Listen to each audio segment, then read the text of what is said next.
بسم اللہ الرحمن الرحیم۔ ایک صحابی کو رسول اللہ کی دعوت کا اشتیاق ہوا۔ اس نے اپنی بیوی سے کہا، میں رسول اللہ کی دعوت کرنا چاہتا ہوں، یہ ہمارے لیے بڑی سعادت ہے۔ بیوی نے کہا کہ ضرور بلائیے۔ صحابی نے ایک چھری اٹھائی اور ایک بھیڑ کو ذبح کر دیا۔ بیوی کھانا پکانے میں مشغول ہو گئی اور صحابی حضرت صلی اللہ علیہ وسلم کو لینے کے لیے مسجد نبوی کی طرف تشریف لے گئے۔ صحابی کے دو چھوٹے بیٹے تھے۔ ایک نے اپنے والد کو بھیڑ ذبح کرتے ہوئے دیکھا۔ باپ کے جانے کے بعد اس نے اپنے چھوٹے بھائی سے کہا، کاش تو ہوتا تو دیکھتا کہ ابو نے بھیڑ کو کیسے ذبح کیا ہے، کیا میں تجھے بتاؤں؟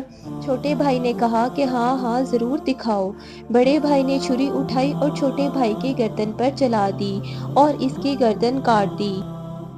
جب بچے کی چیخیں ماں کے کانوں پر پڑی تو اس نے بیٹے کو کہا کہ یہ تو نے کیا کر دیا؟ بڑا بیٹا ماں کی مار سے بچنے کے لیے چھت پر دوڑا اور چھت سے گر کر مر گیا۔ جب ماں نے دونوں بچوں کی لاشیں دیکھی تو منہ پیٹ کر رہ گئی، مگر اس نے اتنے بڑے صدمے کے باوجود حضرت صلی اللہ علیہ وسلم کا کھانا پکانے میں کوئی کوتاہی نہ کی۔ اس نے اپنے بچوں کی لاشیں اٹھائیں اور دوسرے کمرے میں رکھ دیں اور ان پر کپڑا ڈال دیا۔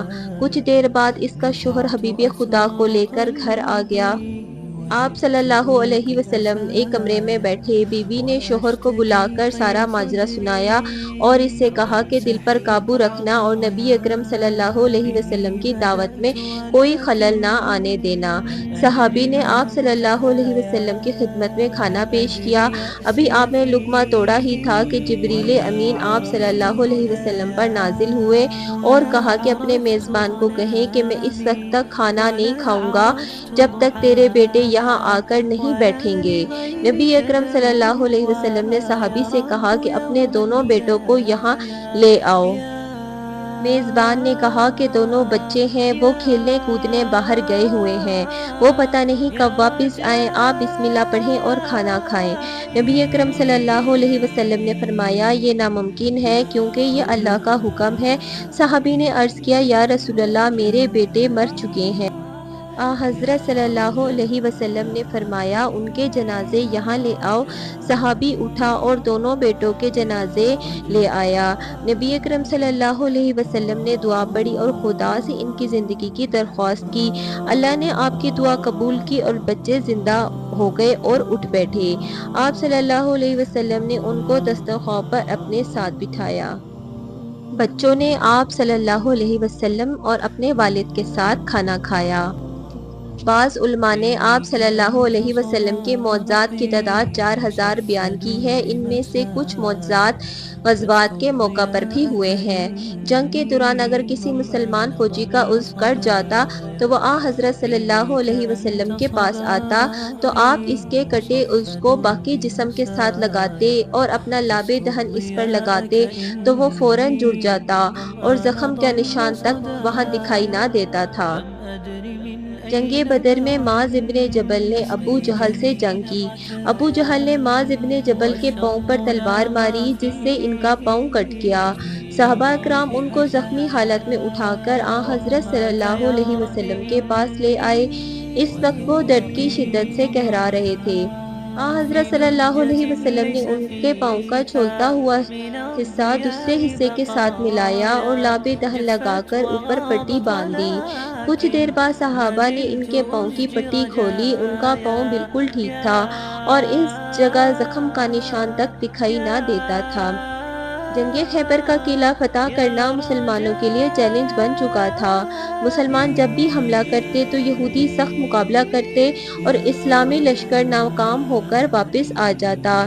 اس کے قلعے کے پہلوان کا نام مرحب تھا۔ وہ بڑا طاقتور پہلوان تھا۔ جب بھی وہ مقابلے پر آتا تو مسلمان اس کے سامنے ٹھہر نہ پاتے۔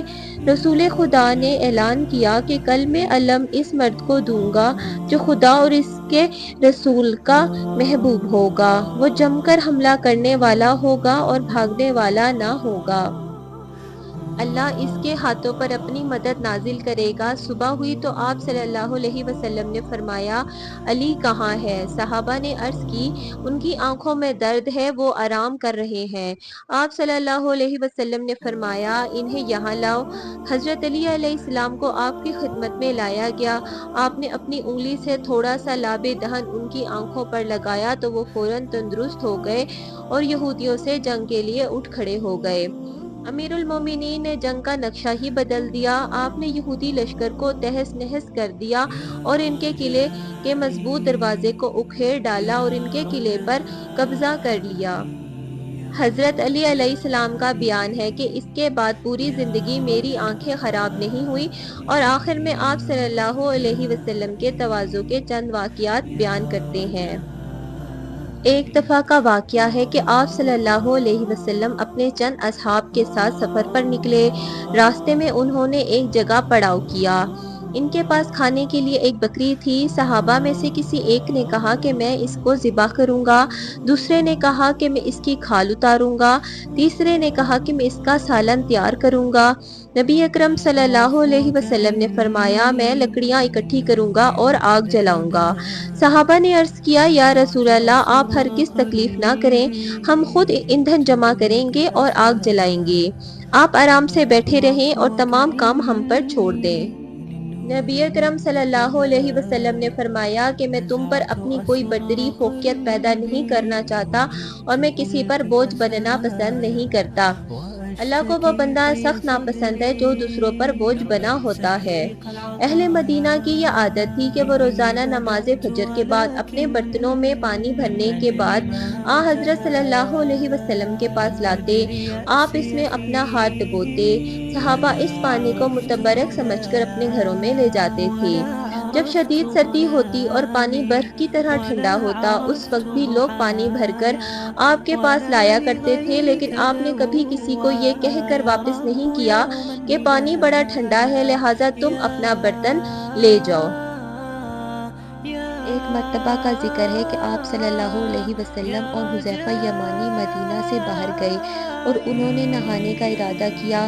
جناب حذیفہ نے ایک کپڑا تان کر آپ کے لیے ایک پردہ تیار کیا اور اس پردے میں آپ نے غسل فرمایا۔ جب آپ نے غسل کر لیا تو آپ نے وہی کپڑا ان کو تان کر فرمایا حذیفہ اب تم بھی نہاؤ، اب میں تمہارے لیے پردہ بناؤں گا۔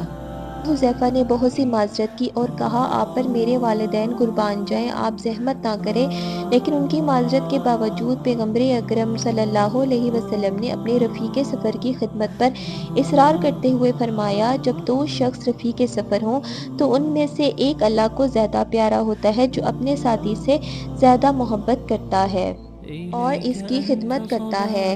روایات میں مذکور ہے کہ ایک کنیز نے حضرت صلی اللہ علیہ وسلم سے کہا میرا مالک مجھ سے بہت بدسلوکی سے پیش آتا ہے، لہٰذا آپ میرے ساتھ چلیں اور اس سے کہیں کہ وہ میرے ساتھ بدسلوکی کا رویہ نہ کرے۔